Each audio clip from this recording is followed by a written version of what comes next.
ముందుగా ఈ సమావేశానికి వచ్చిన మీడియా మిత్రులందరికీ కూడా నా ధన్యవాదాలు తెలియజేస్తున్నాను. నిజంగా మీరు నాకు చేస్తున్న సపోర్టు అంతా ఇంత కాదండి, అందుకే మీకు ధన్యవాదాలు తెలియజేస్తున్నాను. ముందు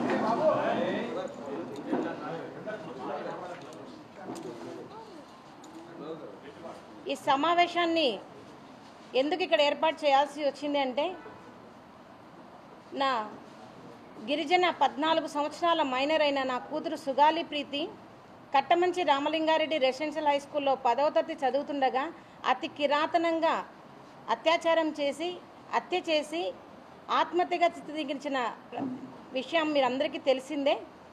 ఆ విషయంకై నేటి వరకు 8 సంవత్సరాలుగా ఒక కుంటిదాన్నైన నేను పోరాటం చేస్తూనే ఉన్నాను. మరి ఇప్పటికీ కూడా న్యాయం అనేది ఏ కోశాన జరగడం లేదు. మరి పవన్ కళ్యాణ్ గారు ప్రతిపక్షంలో ఉన్నప్పుడు సుగాలి ప్రీతి కేసుకి నేను న్యాయం చేస్తాను, సుగాలి ప్రీతి కేసు తల్లిదండ్రులతోనే మేము ఉంటాము అని అండగా ఇచ్చి మాట ఇచ్చి ఇప్పుడు డిప్యూటీ సీఎం అయిన తర్వాత మరి సుగాలి ప్రీతి కేసుని గాలికి వదిలేసిన విషయం కూడా మీకు అందరికీ తెలియజేస్తా ఉన్నాను. మరి ప్రతిపక్షంలో ఉన్నప్పుడు అంతగా మాకు అండగా ఇచ్చిన మరి జనసేనాని గారు మరి ఈరోజు ఎందుకు సుగాలి ప్రీతి కేసు గురించి పట్టించుకోవడం లేదో ఈ మీడియా తరఫున నేను ప్రశ్నిస్తాను అన్నగారిని. అన్న, మీరే మాకు మాట ఇచ్చారు, ఖచ్చితంగా కూటమి ప్రభుత్వం వస్తుంది, ప్రభుత్వం వచ్చిన ఫస్ట్ సంతకమే సుగాలి ప్రీతి కేసు అన్నారు. మరి మీరు వచ్చి కూడా అధికారంలోకి 14 నెలలు పూర్తి అయినా కూడా ఇప్పటి వరకు కూడా సుగాలి ప్రీతి కేసులో ఏ విషయం కూడా ముందుకు సాగలేదు. మరి ఎందుకు ఇంత వ్యత్యాసం అని నేను అడుగుతా ఉన్నాను. మరి పవన్ కళ్యాణ్ గారికి నేను ఒకటే సూటిగా అడుగుతున్నాను. మరి రేపు సెప్టెంబర్ 4వ తేదీన అసెంబ్లీ సమావేశాల్లో ఖచ్చితంగా సుగాలి ప్రీతి కేసు గురించి చర్చించాలి. మరి ఖచ్చితమైన నిర్ణయం తీసుకొని మరి కేంద్రం మీద ఒత్తిడి తెచ్చి సిబిఐకి అప్పగించాలి నా కేసుని, లేదా కనీసం ప్రత్యేక బృందంనైనా వేసి సిట్టుతో అయినా నా కూతురి కేసుకి హంతకులు ఎవరినో మీరు శిక్షించాలి అని కోరుతా ఉన్నాను. మరి అదేవిధంగా మరి ఈరోజు సేనాని గారు మరి సేనాతో సేనాని అని మీరు ఒక విస్తూర్ణమైన కార్యక్రమం పెట్టారు. మరి సుగాలి ప్రీతి కేసుకు మాట ఇచ్చి ఎందుకు మర్చారని నేను అడుగుతా ఉన్నాను. మీరు ఎందుకు కేంద్రం మీద ఒత్తిడి తెచ్చి సిబిఐకి నా కేసును ఇప్పించలేకపోతున్నారని మేము ప్రశ్నిస్తూ ఉన్నామన్నా. మరి అదేవిధంగా డిప్యూటీ సీఎం పవన్ కళ్యాణ్ గారు చెప్పినప్పుడు హోమ్ మినిస్టర్ అనిత గారి దగ్గర కూడా వెళ్ళి మా బాధను చెప్పుకోవడం జరిగింది. మరి హోమ్ మినిస్టర్ గారు మరి శ్రీకాంత్ అయిన జీవిత ఖైదీకి పెరోల్ ఇచ్చే విషయంలో చాలా బిజీగా ఉన్నారు. మరి సుగాలి ప్రీతి కేసు అసలు కనపడడం లేదు, ఎందుకు ఇంత నిర్లక్ష్యం అని అడుగుతాను. మరి మీరైతే కనుక మాట ఇచ్చిన ఎమ్మెల్సీ అనంతబాబు డ్రైవర్ హత్య కేసులో మరి ఎంత చొరవ తీసుకొని మీరే వాళ్ళ ఇంటికి వెళ్ళి మరి పరామర్శించి ప్రత్యేక బృందాన్ని వేసి మరి మీరు ప్రత్యేక విచారణ అధికారిగా వేసి ఈ సమయంలో ఈ కేసు అయిపోవాలని చెప్పారు. మరి గుర్తుందా అనిత గారు, నేను ఈ కుంటిదాన్నైనా నేను మీ ఆఫీస్ చుట్టూకు వచ్చి మరి గంటలు నా కేసుకు జరిగిన అన్యాయం గురించి వివరించాను. మరి ఆ వివరణ అంతా మీకు ఎక్కడ వెళ్ళిందని అడుగుతా ఉన్నాను. ఎందుకు ఇంత నిర్లక్ష్యం అనిత గారికి అని అడుగుతా ఉన్నాను. సుగాలి ప్రీతి అంటే గిరిజనులంటే ఓటుకు మాత్రమే మీకు పనికొస్తామా? మరి ఎందుకు న్యాయం విషయంలో సుగాలి ప్రీతి కేసుకి ఇంతవరకు న్యాయం జరగలేదని హోమ్ మినిస్టర్ అనిత గారిని కూడా నేను అడుగుతా ఉన్నాను. మరి రాబోయే కాలంలో ఖచ్చితంగా సుగాలి ప్రీతి కేసుకి న్యాయం జరగకపోతే ఖచ్చితంగా మేము గవర్నర్ని అపాయింట్మెంట్ తీసుకొని గవర్నర్ గారికి కూడా మాకు జరిగిన అన్యాయాలు అక్రమాల గురించి కూడా మేము గవర్నర్ గారికి తెలియజేసుకొని న్యాయం కోసం మేము గవర్నర్ గారిని అర్జిస్తామని చెప్తున్నాను. ఇంకా అతి త్వరలో మేము సుగాలి ప్రీతి కేసు జరిగిన అన్యాయంపై డిజిటల్ క్యాంపెయిన్ కూడా మేము చేయదలుచుకున్నాము. ఆ డిజిటల్ క్యాంపెయిన్కి సూచననే ఈ బ్యానర్. మాకు ఎందుకు ఇంత నమ్మక ద్రోహం చేయాల్సి వస్తుంది అనేది ఈరోజు ప్రశ్నార్థకమైనది. మరి అదేవిధంగా ఈ కేసుకి న్యాయం జరగకపోతే కూడా నిరాహార దీక్షకు కూడా మేము పూనుకుంటామని మేము చెప్తున్నాము. ఎందుకంటే ఒక్కటి ఆలోచించండి, 8 సంవత్సరాలుగా మరి కాళ్ళు లేని ఒక అవిటి తల్లి పోరాటం చేస్తుంటే ఎందుకు ఈ ప్రభుత్వాలకు న్యాయం చేయాలనిపించడం లేదో చెప్పండి. మరి మేము మేము ఎంతకాలం ఇలా పోరాడాలో చెప్పండి. స్కూలుకు వెళ్ళి చదువుకోమని పిల్లల్ని స్కూలుకు పంపిస్తే కీచకంగా అత్యాచారం చేసి హత్య చేసిన వాళ్ళని శిక్షించండి ముద్దాయిలంటే మీకు ఎందుకు అంత ప్రేమిస్తున్నారు ముద్దాయిలను?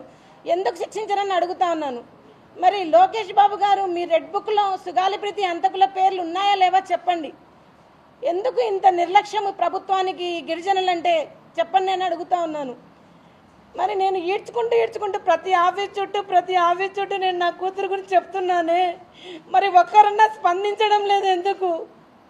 ప్రతిపక్షంలో ఉన్నప్పుడు సుగాలిప్రీతి కేసు గుర్తున్నప్పుడు అధికారంలోకి వచ్చిన తర్వాత ఎందుకు మీకు గుర్తుకు రాదని నేను అడుగుతున్నాను. మీరు న్యాయం చేయలేరా? చేస్తారా చెప్పండి. ఒకవేళ న్యాయం జరగని పక్షంలో నిజంగానే మంగళగిరి పార్టీ ఆఫీస్ దగ్గర, జనసేన పార్టీ ఆఫీస్ దగ్గర నేను ఆమరణ నిరాహార దీక్ష కూడా మేము పూనుకుంటాము.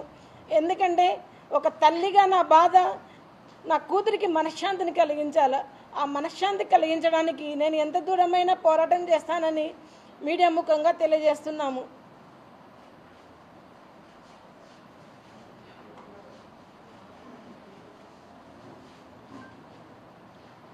ఇప్పుడు వేల్పుల జ్యోతి అక్క గారు డిపిఎఫ్ లీడర్ గారు మాట్లాడతారు ఈ కేసు గురించి.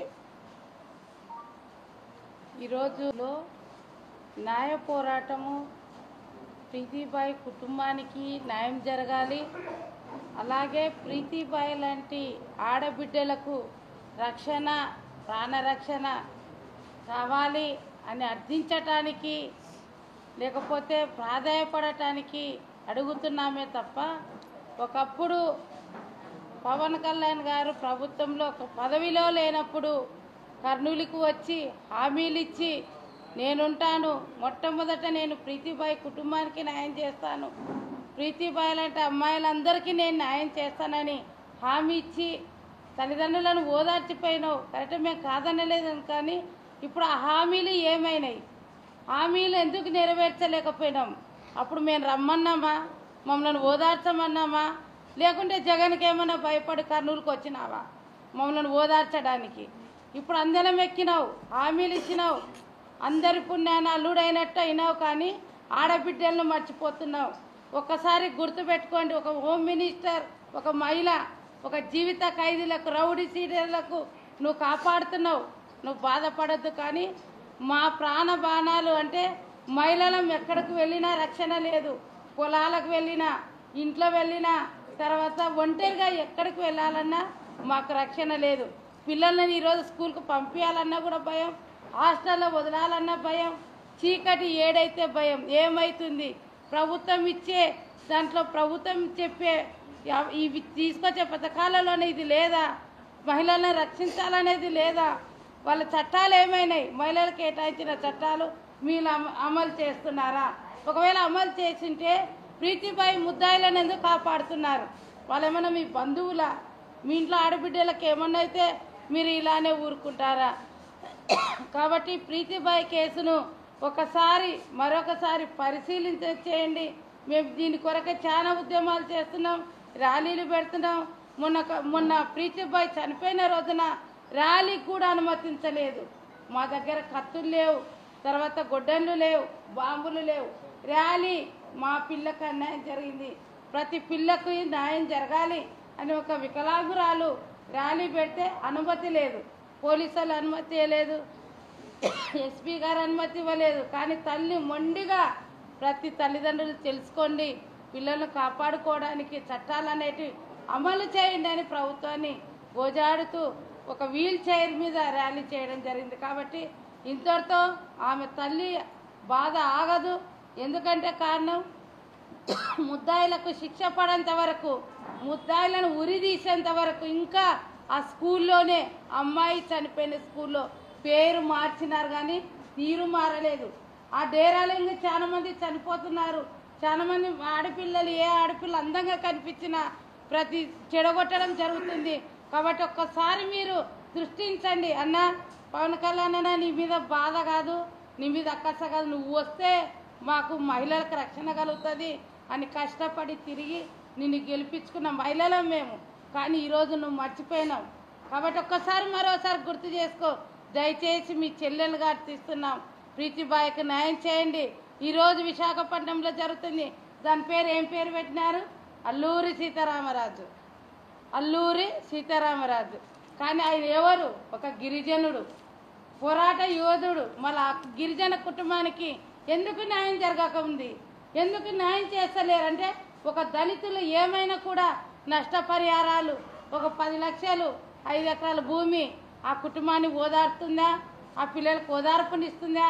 ఆ పిల్ల ఈరోజు కలెక్టర్, ఓ డాక్టర్ కావాల్సిన అమ్మాయి ఈరోజు ఎంతమంది చేతిలో మానభంగానికి, అత్యాచారానికి గురైంది. ఇక్కడ కూడా ఉన్నా మీరు కూడా మీ కుటుంబాల్లో ఒక మహిళలు ఉన్నారు, ఆడబిడ్డలు ఉన్నారు, మన పిల్లలు స్కూల్లో ఉన్నారు, హాస్టల్ ఉన్నారు.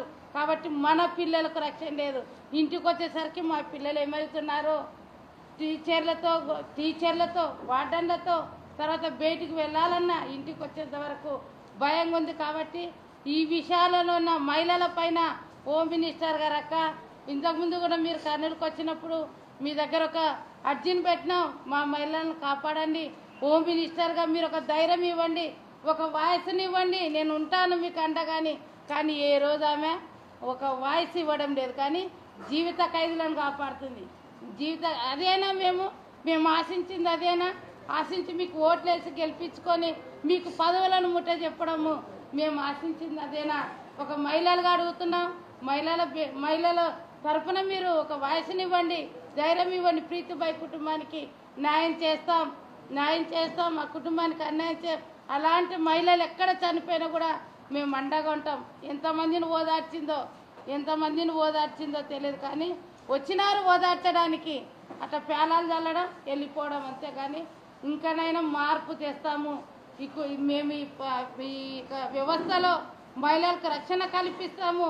మహిళలపై జరుగుతున్న అత్యాచారాలలో మార్పు అనేది తీసుకొస్తామనేది మాకు మహిళల తరఫున ఒక హామీ ఇస్తే బాగుంటుందని మేము ఆశిస్తున్నాం. కాబట్టి మీరిచ్చే డబ్బులు, మీరిచ్చే నష్టపరిహారాలు మాకు వద్దు, కానీ మాకు రక్షణ కల్పించండి, మా పిల్లలకు రక్షణ కల్పించండి.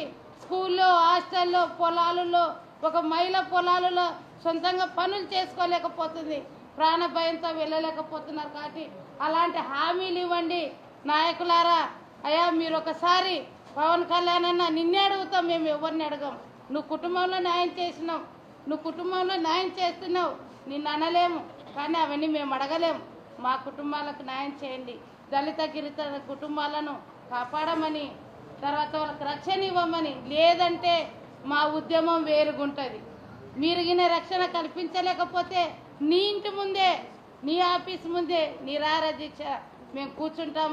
తర్వాత మేము ఈ జరిగిన అన్యాయాలను ఎదుర్కోండి అని చెప్పుకోవడానికి ప్రతి గ్రామము, ప్రతి మండలం, ప్రతి జిల్లాలో వెళ్ళి చెప్పుకోవడానికి మాకు పర్మిషన్ ఇవ్వడం లేదు. మేమేమన్నా రౌడీలం కాదు, రౌడీ సీటర్లం కాదు, ఎవరిని ఉరి తీయలేదు, మహిళలం ఎవరిని చంపలేదు.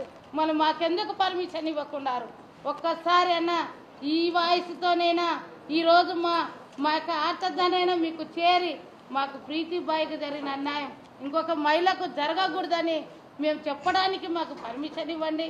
అలా లేదంటే నీ ఇంటి ముందే కూర్చుంటాం, ఎక్కడ పోగొట్టుకున్నామో అక్కడే వెతుకుతాం. కాబట్టి మేము ఎక్కడ వెళ్ళము, నీ ఇంటి దగ్గరనే, నీ ఆఫీసు ముందే వచ్చి కూర్చుంటాం. ఎందుకంటే మేము దళిత గిరిజనులం, మాకు శక్తి లేదు, మేమేం చేయలేము. కాబట్టి లేదా దోషులను, ప్రీతిబాయిని చెడగొట్టి అత్యాచారం చేసి హత్య చేసిన దోషులకు శిక్ష పడేంత వరకు, వాళ్ళని చంపేంత వరకు మేము ఈ పోరాటం ఆపం. లేదా నీ చేత కాదా, వాళ్ళని చంపడం నీ చేత కాదా, మాకు అప్పచెప్పండి చాలు. మేము 10 మంది ఆడవాళ్ళం చాలు, వాడు ఏం చేయాలో చేస్తాం, మరీ పనికి రాకుండా చేస్తాం. కాబట్టి ఈ యొక్క సభాముఖంగా మేము మహిళలుగా మేము హెచ్చరించేది ఏమంటే, మా బాధ రూపకంగా మిమ్మల్ని హెచ్చరిస్తున్నాం అనుకోవద్దు, మా బాధను మీకు చెప్తున్నాం. కాబట్టి మాకు పర్మిషన్ ఇవ్వండి, జరిగిన అన్యాయాలు చర్చించుకోవడానికి, తర్వాత ర్యాలీ జరుపుకోవడానికి, లేదా ఆమె ఒక యాత్ర పెట్టుకోవాలని ఆశపడుతుంది. ప్రతి గ్రామం, ప్రతి మండలం, ప్రతి జిల్లా ఆ దోషులకు శిక్ష పడేంత వరకు ఆమె ఉద్యమం ఆపకూడదని మేము మహిళలను కూడా నిర్ణయించుకున్నాం. కాబట్టి మాకు న్యాయం చేసి ఆ దోషులను త్వరలోనే శిక్షిస్తారని మీకు తెలియజేస్తున్నాం. జై భీమ్. త్వరలో అన్ని పార్టీల మరి నాయకుల్ని మేము కలుస్తాము. మరి మాకు అండగా నిలబడమని కూడా కోరుతాము. సుగాలి ప్రీతి కేసుకి న్యాయం జరిగేంత వరకు ప్రతి నాయకుడిని కూడా రాష్ట్రంలో ఉన్న ప్రతి రాజకీయ పార్టీ నాయకులను మేము కలిసి మళ్ళీ మా గోడుని ఒకసారి వినిపించుకొని మాకు మద్దతు ఇవ్వండి అని కూడా మేము కోరుకోవడం జరుగుతుందన్న.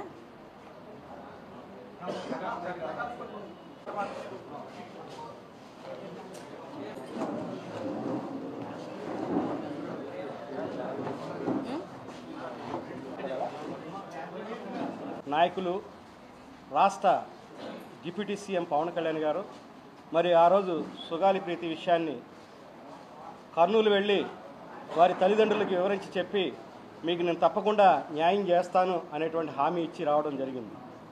అయితే ఎందుకని న్యాయం చేయలేకపోతున్నారు అనేటువంటిది అర్థం కానటువంటి విషయం. ఇప్పుడు ఆయన ఏమైనా ప్రతిపక్ష నాయకుడిగా ఉన్నాడా? కాదు కదా, స్వయాన డిప్యూటీ సీఎంగా చేస్తున్నారు. ఆయన అధికారం మీ చేతిలో ఉండక, అధికారం మీ చెప్పు చేతిలో ఉండగా మీరు దాని మీద ఒక కమిషన్ వేయచ్చు కదా, సిబిఐ ఎంక్వైరీని మీరు ప్రకటించవచ్చు కదా.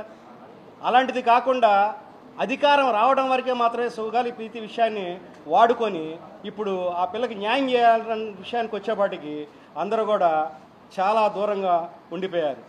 కావున దయచేసి ఈ సుగాలి ప్రీతి విషయంలో జరిగినటువంటి అన్యాయాన్ని ఎవరైతే దోషులు ఉన్నారో వారిని చట్టం ముందు నిలబెట్టి కరెక్ట్గా వాళ్ళకి శిక్ష పడే విధంగా మరి చేస్తారని ఆశిస్తూ, మరి సుగాలి ప్రీతి విషయంలో వీళ్ళ తల్లిదండ్రులకి ఈ ఉద్యమం చేసేటువంటి వారందరికీ కూడా వాయిస్ ఆఫ్ మాల మహానాడు రాష్ట్ర కమిటీ తరఫున నా పూర్తి మద్దతు తెలియపరుస్తున్నాను. వీరు ఎక్కడ కూడా ఉద్యమాలు చేసినా కూడా సుగాలి ప్రీతి విషయంలో పూర్తిగా మాలలందరూ కూడా వాళ్ళ పక్షాన్ని నిలబడి ఉద్యమం చేస్తామని చెప్పేసి ఈ పత్రికా విలేకరుల సమావేశంలో నేను మనస్ఫూర్తిగా తెలియపరుస్తూ ధన్యవాదాలు తీసుకున్నాను. జై భీమ్.